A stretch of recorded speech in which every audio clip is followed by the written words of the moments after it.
This program is brought to you by the Georgia Neurosurgical Institute. For over 50 years, rendering neurosurgical care to patients of all social conditions, treating complicated problems involving the brain, spine, spinal cord, and peripheral nerves, endeavoring to encourage quality care, medical research, innovation, and education on a local, national, and international basis.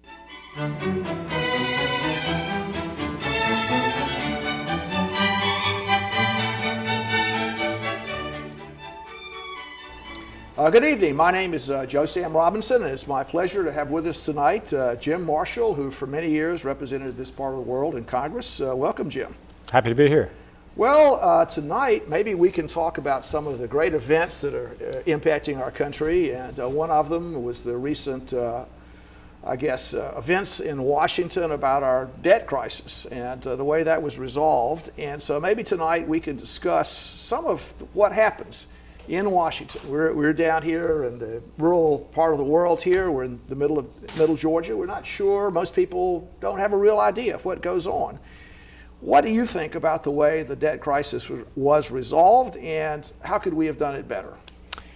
Well, first of all, I think I've told you this before, I was, unfortunately, Congress needs these kinds of events to discipline itself. Yes. And so I was actually pleased to see the kind of pressure that was put on to try and resolve the bad course that we're on where money is concerned.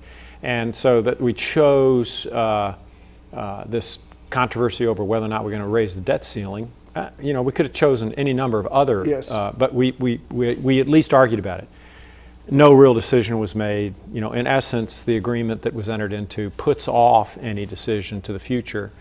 That was disappointing to a lot of people, I'm quite sure. A lot of noise and thunder, and then really not much happened.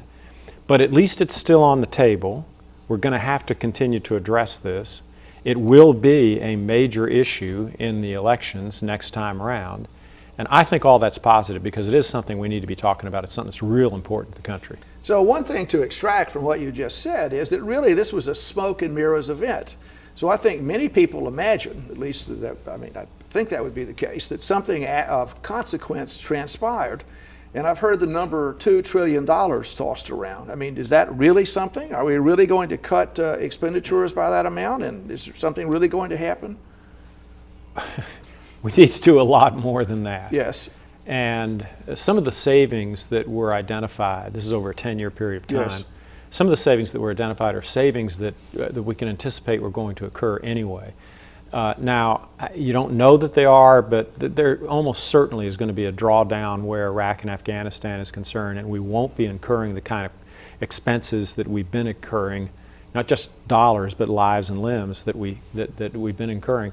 So some of that was, as you might describe it, sort of smoke and mirrors. It's savings that you could expect that we're going to. Some of it's real savings, but it's nowhere near enough to deal with the problem that we have. We've talked about this before. Almost all of the problem is associated with the structure of health care and how we pay for health care. And basically we're paying twice what we should for the health care that we get. And we've talked about this before. That wasn't addressed in this deal. As they move forward, they're going to be talking about that, lots of other things. I think they're going to come to the conclusion that you cannot really address our financial problems without revisiting the subject of health care. Well, that's a rather profound comment you've made. And I'm happy to, as a physician, the whole burden of all the failings of our financial system been cast on the healthcare profession. But it really is a rather complicated kind of story, isn't it? And many people would say one of the things going on are entitlements, the way entitlements that are dispensed, and the pernicious relationship that exists between politicians, their constituents, and entitlements. And it can be possible that a dependent class could be created, and then that dependent class could get a number of benefits and continue to put a particular politician in power as long as those benefits are protected. And that's a rather evil thing for the republic, is it not? So it's not merely inefficiencies in health care. No, I hear you. The country's wealthy enough that we can help people who truly need it. We should not be helping people who don't need it. Teach a man to fish as opposed to just giving him fish, that sort of thing. And it's important to our future that we do an awful lot of the things that some people criticize. I mean, education's terribly important, public education's terribly important, lots of improvements need to be made. But if you just stop doing it, see what kind of future we have. Most people recognize that you don't have a very good future unless you make certain investments. I'm convinced, a lot of economists are convinced, and hopefully more and more people will become convinced that it's not the fault of those who are within the medical system that we're stuck with twice the costs that we should be incurring. It's the system itself. It's not the people.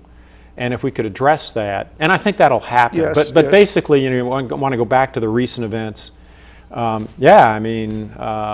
was. I thought it was great that all this pressure was being put on these folks Yes. to try and come forward and solve Yes. this problem. You cannot solve it without addressing health care. They didn't say a thing about Yes, health yes. care. And they kicked the can down the road, basically, was the result. And so you saw Standard & Poor's, I now call them Silly & Poor's. Yes, yes. So Silly & Poor's downgrades us to what, AA plus? Yes. Come on, give me a break. What's the current rating of the ECB, the European Yes, Central yes, Bank? What's yes. the current rating Yes. of France, Yes. Italy, all these other places? I mean, it's ludicrous. Oh, and then note what's happened in the last couple of days. As the stock market has flattened, Yes. where have people been putting their money? In the very treasuries that Standard & Poor's, Silly & Poor's, just Yes. downgraded. So it's a cumulative kind of thing. We got a tough economy right now. Our trends have been bad for some time. They're going to have to continue to address this. They will, and I'm hoping that some positive thing will come from it. I'm glad it's still on the Yes, table. yes. Well, now, Jim, I mean, there are a lot of ways one can bounce the basketball on what you've just said here. One of the things is, as a spectator down in Middle Georgia, watching what's taking place in Washington, I mean, it's rather blood-curdling, isn't it? I mean, different kinds of politicians are making different kinds of statements. They seem to be upset with one another. And actually, the viability of the country is at stake. And the process was quite distressing. And the general abilities of the people that are in the public arena seem suspect. I mean, I'll throw that comment out. And the ability to get things accomplished. But having said that, something did occur. And so that's just the way the system works. Having done this, so we made some gestures, and it's fair enough. It was a lot of political maneuvering going on.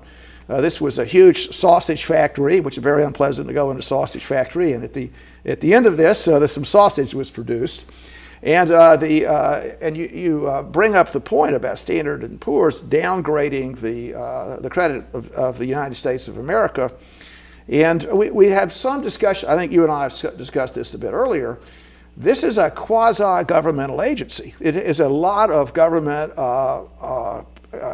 connection. And there are lots of mathematics involved in how they do or don't do things. And it almost seems at the end of this that it was a very subjective decision on their part. And I wonder if it did not have some kind of political favor attached to it. And are the people that are in control of this, or authoritarian people in Standard & Poor's, do they reside in the suburbs of Paris? I mean, to make that comment. I mean, it's a national body, an international body, and are they attempting to, in some ways, give the U.S. a nip? If I can say it, just for the being in a contrary mood, they decided to give us a nip. Any thoughts about that? I don't think it's quite that bad. It is a private entity. You could refer to it as quasi-governmental because in our laws, the United States makes reference to these rating agencies when we say that pension managers under certain circumstances can only invest in certain securities. So the rating of the securities given by the rating agencies by law passed by the United States is a pretty significant thing. And in that sense, they're quasi-governmental because we give them such authority. They're humans. Talk about people who underperformed very recently. The rating agencies were a disaster for the country when it came to this mortgage, the housing crisis, CDOs and mortgage-backed securities, and et cetera. They did a terrible job of judging the risks associated with those instruments. They gave AAA ratings out like it was candy, A lot of people suspect because what they earn is directly related to the kind of ratings they give. And you know, I mean, lots of criticism is deservedly headed in their direction with regard to that issue. So they're obviously incompetent to do some things. I think this was a really poor judgment. I think the market is indicating what a poor judgment it is, because investors, savvy people, worried about their own money, not just sort of philosophizing over the future and what's good, what's bad, which is what Standard & Poor's and the others do, but worried about their own money, are putting their money in treasuries. And Standard & Poor's just downgraded treasuries. So I think they deserve at the moment the name silly and poor judgment. But forget that. The market turmoil that you're seeing right now is because we do have underlying problems. There is this sense of unease. There's no question but that the political farce almost that you saw over the last couple of weeks, back and forth on what are we going to do with the debt ceiling, has contributed to this sense of unease. And we're in an economy where consumer confidence is terribly important. It's sort of what the sort of structure of this is. And if consumers lose confidence and don't spend, we all get poorer. As we get poorer, we lose more confidence, so we spend less. It's the paradox of thrift. And hopefully that's not going to happen. The market sort of fiddled around a little bit today, and there's some fundamental value out there in an awful lot of businesses. Do their prospects look as good as they did 5 years ago? No, but we were in a bubble 5 years ago. They're solid, they're going to do fine, and I can't predict all of this. I'm not the expert to do that, but I do think Standard & Poor's, I don't know exactly why they did it. I don't think it's quite as bad as you suggested maybe, but I do think they're silly and poor for having done that. Can I make a comment here? This is an organization that its presence is rewarded and required by the United States government. It's true. And they really, really screwed up. And so obviously there was either negligence, you suggest knavery, but certainly a flawed mathematical model. And so I think the American people deserve to know some of the mathematics about this. And obviously, if the system requires a strong predictive value, so if someone has if they have a system in place, a mathematical system to say this is what the chances of default are, and then this catastrophe that occurred in 2008 occurred, then that would mean to me that the government needs to rejig its relationship with these rating agencies and require substantial mathematical and statistical propriety. I mean, that would be my thought about it. I mean, and so the same kind of, what can one say, defective situation that occurred is now once again there. And is it right or is it wrong? But the mathematics of what they've done needs to be freely discussed. Well, they've got a proprietary right to whatever their models are, and it's unlikely that they're just going to put them on the table and let everybody have them. There are thousands of these economic models out there. Every significant economics department in the country, of all the universities, they all have their models.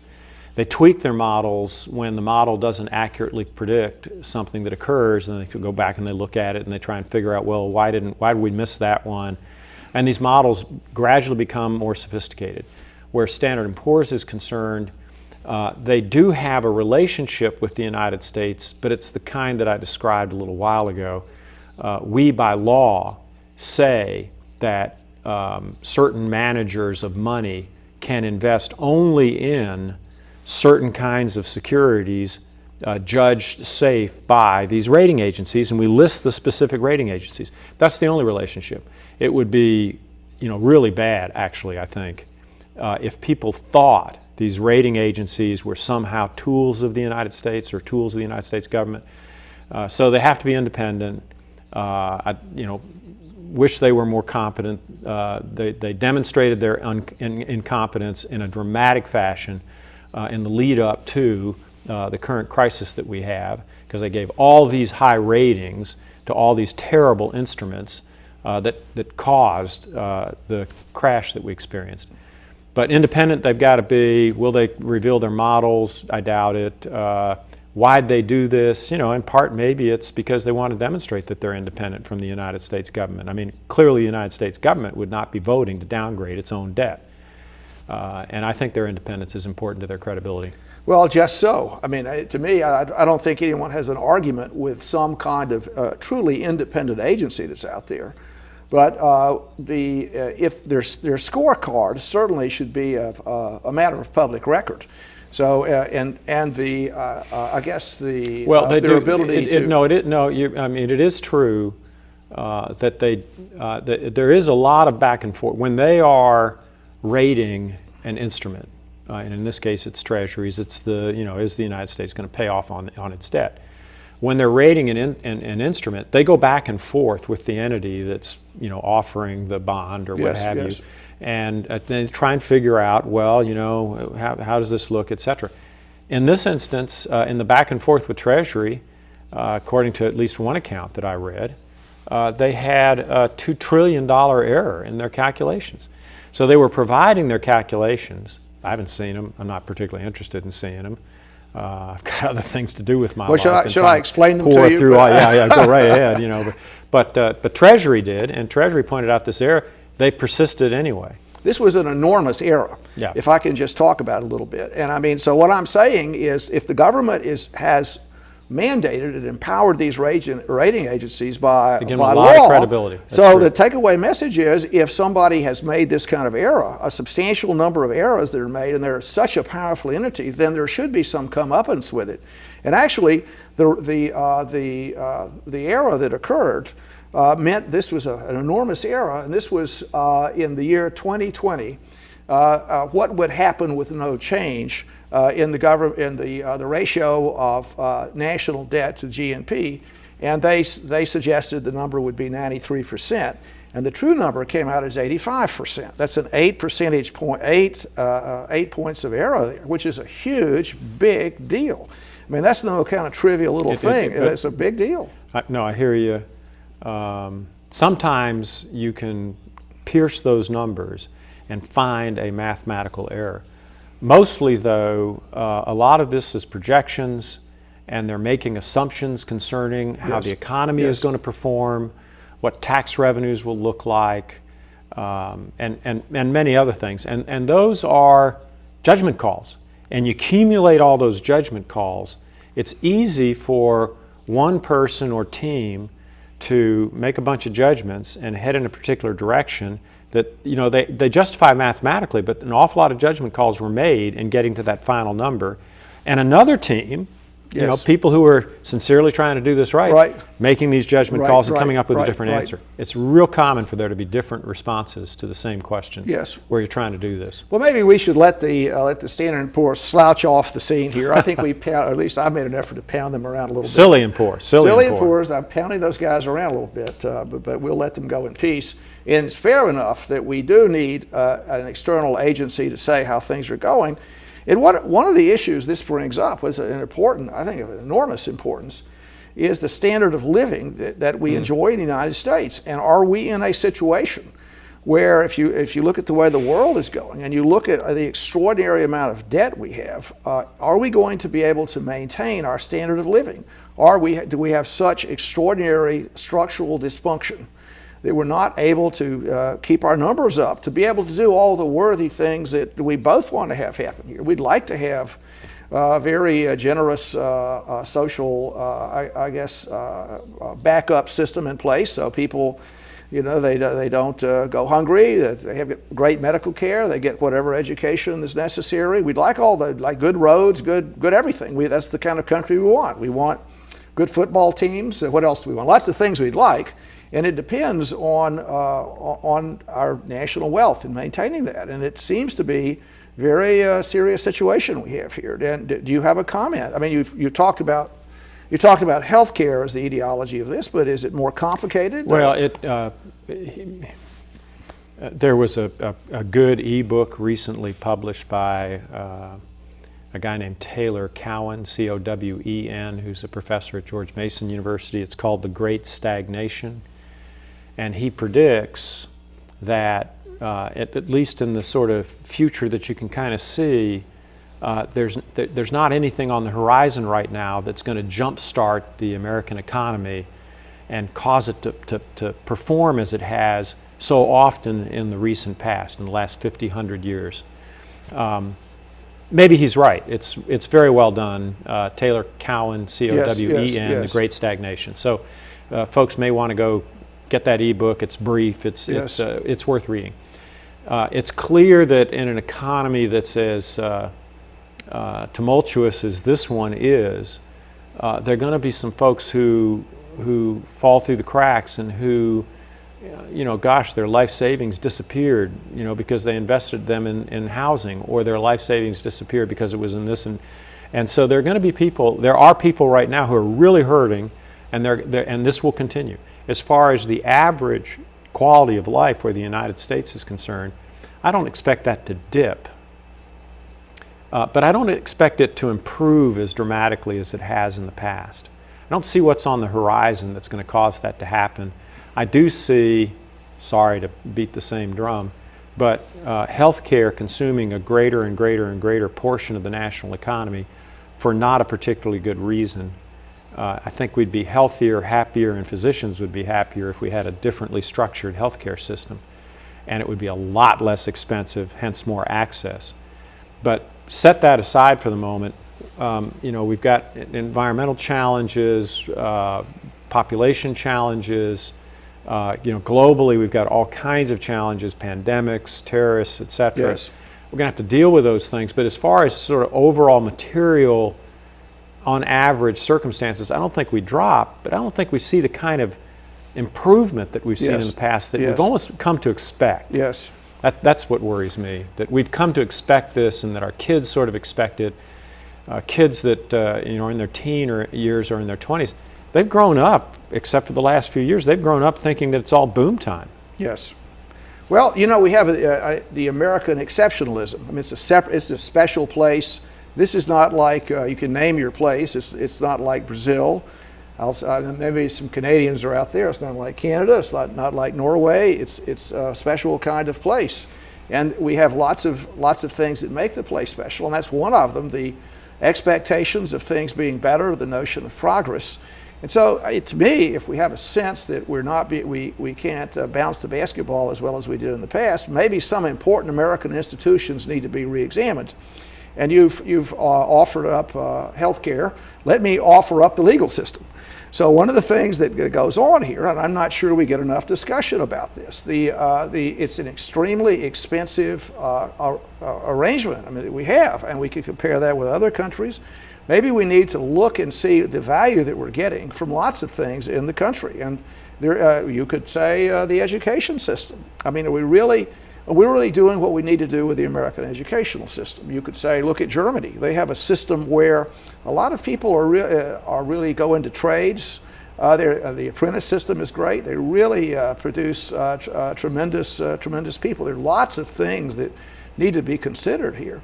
And I hope that the political process will allow this these things to be considered. It seems to me one of the things that happens in the national debate is often the special interest, whoever they are. I mean, maybe these are lawyers, maybe they're doctors, whatever. We don't have this fulsome conversation about it. And I mean, I think we can really do something here in North America, but it does seem where there's sort of an absence of confidence, the little bit of which we've had occasionally in the past. Any comments about that? No, well, you're absolutely right. I mean, in the past, look, this country has struggled often. Yes. And we've sort of waxed and waned where confidence is concerned. We're at a, we're waning right now. We're yes. Confidence is a little bit low at the right. moment. But you're absolutely right. I mean, this is a fabulous country. You've traveled a lot. I've traveled a lot. We're well read, and so we know the circumstances that most of the world finds itself in. And there are certainly places that are doing well and that would be good places to live, but I'm happy to be here in the United States of America. And given the choice of I'm a soul and the Lord is going to give me a choice where I'm going to be born, I'm going to Yes. be born in the United States of America. Well, that's I think we can both consider ourselves blessed to be Americanos here. Certainly, it's I think it's a wonderful place to live and enjoy life and do your best. But for many of our citizens, maybe things aren't that good. I mean, we can look.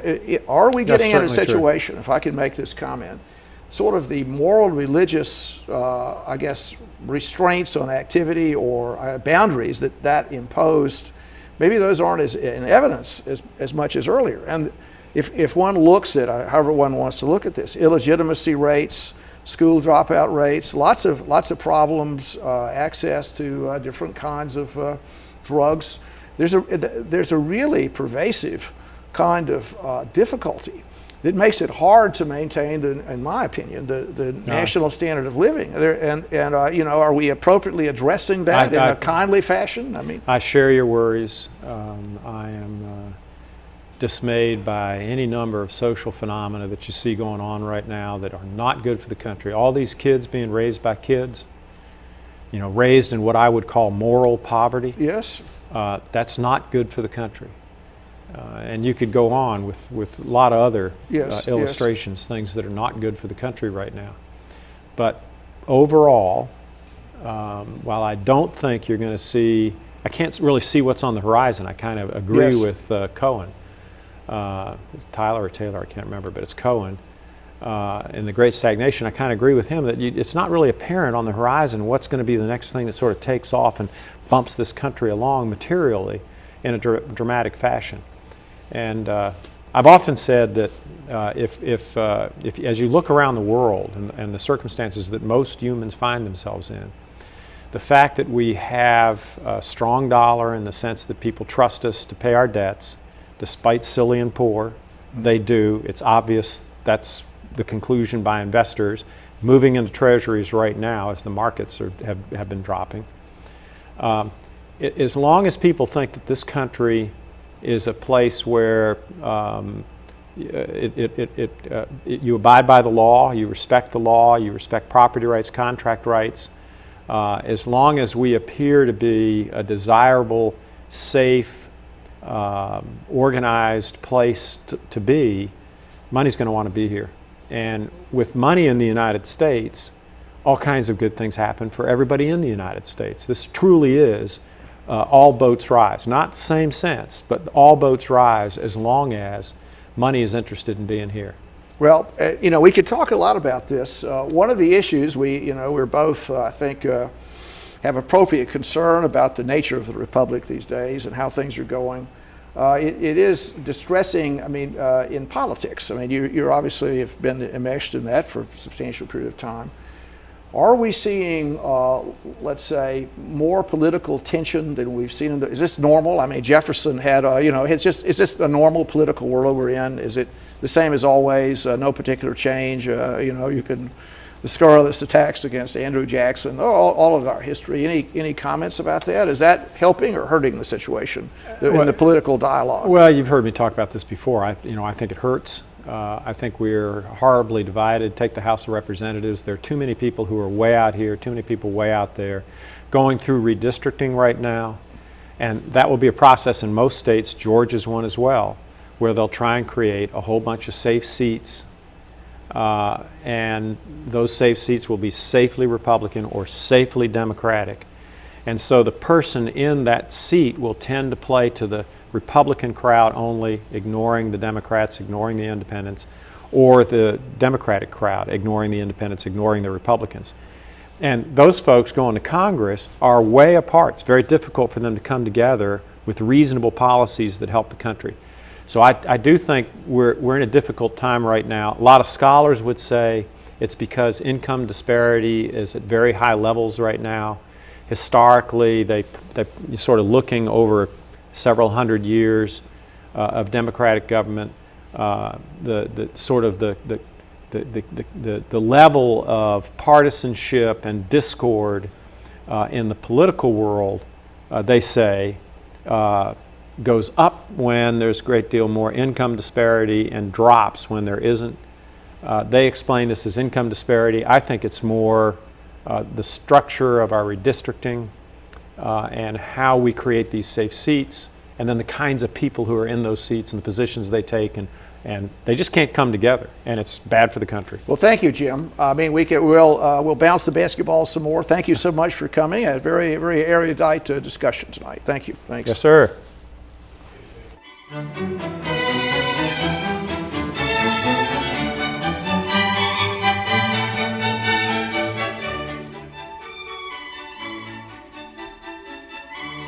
This program is brought to you by the Georgia Neurosurgical Institute.